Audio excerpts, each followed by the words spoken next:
At UMB, our focus is built around people, service, products, and technology. These are the key to our present success and our future triumphs. At UMB, we are poised to make a difference not only with our customers, but also in the banking industry. We invite you to share in our future. Our future starts now with you.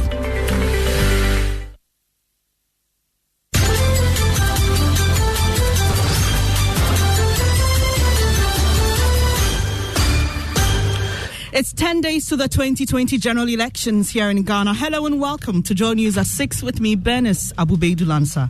I pray that the youth of today will be smart, will be intelligent, and will be wise enough to say no to violence.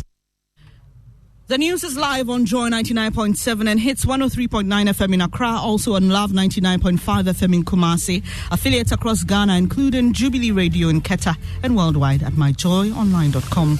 Coming up, Vice President Doctor Bawumia appeals to Ghanaians to retain the NPP in power as he warns a vote for the NDC will spell doom for Ghana's economy.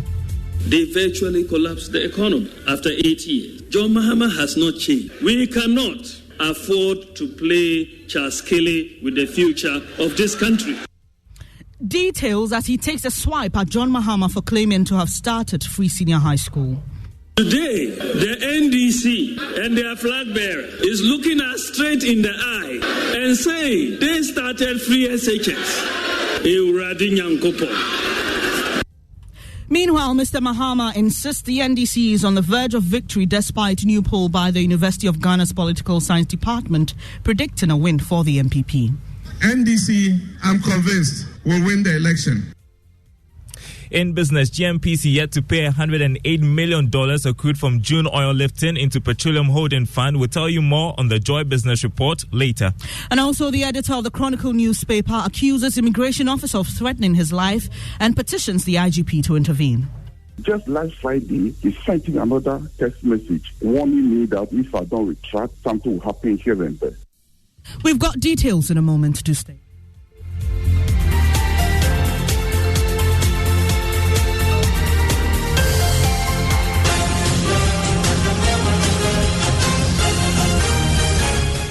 This is your election headquarters, and Vice President Dr. Bawumia has appealed to Ghanaians to retain the new patriotic party in power as we head to the polls in 10 days. Speaking at the University of Ghana as part of the nation-building updates by the Ministry of Information, he warned a vote for former President John Mahama will spell doom for Ghana's economy. We could make what seemed impossible possible, and we did just that. By renewing our mandate and giving us 4 more years, you will be ensuring that all the hard work over the last 4 years does not go to waste. We have been here before. In 2009, after we handed a strong economy over to the NDC, they virtually collapsed the economy after 8 years. So let's be clear. John Mahama has not changed. He's still the same John Mahama. Fellow Ghanaians, we cannot afford to play Charles Kelly with the future of this country. Dr. Bawumia also took a swipe at the NDC's presidential candidate for claiming to have started the Free Senior High School policy. They said it was a hoax. They said it was a 419 promise. They said if they had 2 billion Ghana cedis, they would not spend it on free SHS. They said free SHS will collapse the education system. But what do we hear today? Today, the NDC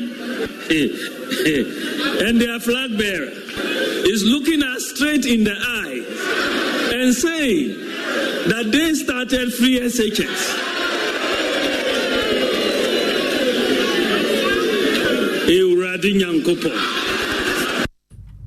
You heard that Dr. Bawumia, and he was speaking at the Bawumia Speaks lecture series on Thursday. To the camp of the NDC now, its presidential candidate, John Mahama, says he's convinced he will win the December polls. His comments come hours after a research conducted by the Political Science Department of the University of Ghana indicated that the new patriotic party is likely to win the upcoming polls.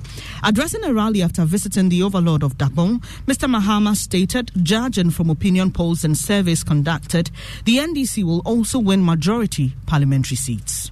NDC, I'm convinced, will win the election.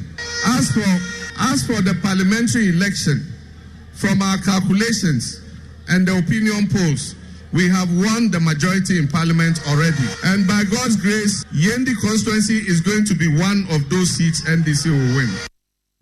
You heard the NDC's presidential candidate, John Dramani Mahama.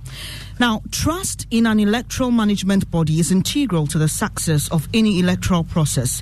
With just 10 days to this year's crucial elections, a University of Ghana Political Science Department research has handed the EC a major boost in confidence. According to the research, at least 60% of respondents approve of the work of the Electoral Commission. The same research also projected a win for the governing New Patriotic Party. There's more in the following report by my colleague, Kweku Asante.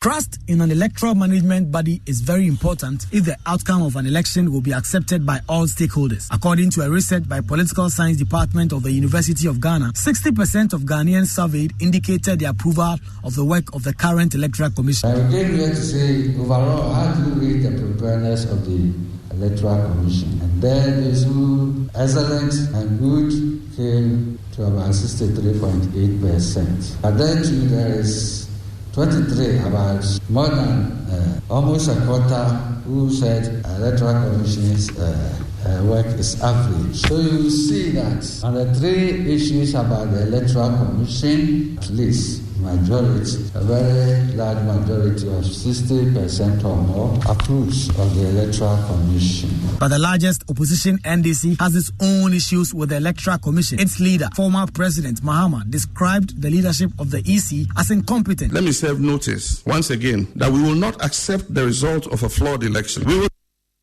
The NDC's presidential candidate, John Mahama, ending that report by my colleague, Kweku Asante. Now, the editor of the Chronicle newspaper, Emmanuel Akli, says he's receiving death threats from an immigration officer about whom he did a story. The man is said to have won a defamation case against the newspaper, but was angered when the paper decided to appeal. Mr. Akli says he first reported the threats to the IGP in 2019, and he spoke to my colleague, Kwesi Parker-Wilson. He wants me to retract and apologize to him. I said, no, I can't. Because if I retract and apologize, it means I have accepted, or the management of Chronicle have accepted the ruling by the court. So I can't do that. And then he started sending me this threatening text, WhatsApp messages here and there. So I actually reported him to the police. The editor of the Chronicle newspaper, Emmanuel Akli, there. Now, it's been 10 days of highlighting security concerns of residents in hotspot communities. Today, we end our series, Safety for My Votes. This time, we're taking you to the OT region, which has 261 flashpoints. Armed and highway robbery have been flagged as reasons why residents believe arms, which can be used to perpetrate electoral violence, continue to circulate in wrong hands. OT region correspondent Peter Senu reports. We need peace. All is well when there is peace. Soldiers, we need the security forces to be on the ground. Any misunderstanding without their presence would be bloody. Their presence would even restrain those who may want to foment trouble. With 261 hotspots, 8 constituencies for the pending December 2020 elections, the fears of Jibril Amidu could not be far-fetched. With party fanatics doing all it takes just to ensure that their political parties win elections, with some members acting in wanton disregard of the law, residents say they need maximum security presence on the ground come election day. Abbas expresses same fears. We need the security very necessary because the way some of the guys are misbehaving towards during the voting time, in fact, they misbehave. In fact, so during the voting time, we want people, security to come very tightly. For Tobias, he does not want any embarrassment and intimidation on the election day from those to be deployed into the border community of Menusu. We, as around the border here, we only beg them not embarrass everybody at all, which may bring confusion. So we only want to beg them that if police will come, they should come peacefully. We only want peace, not attack. His fears are, however, allayed by the district police commander for the KGB district, Michael Asiedu, who says there would not be any form of intimidation from his men.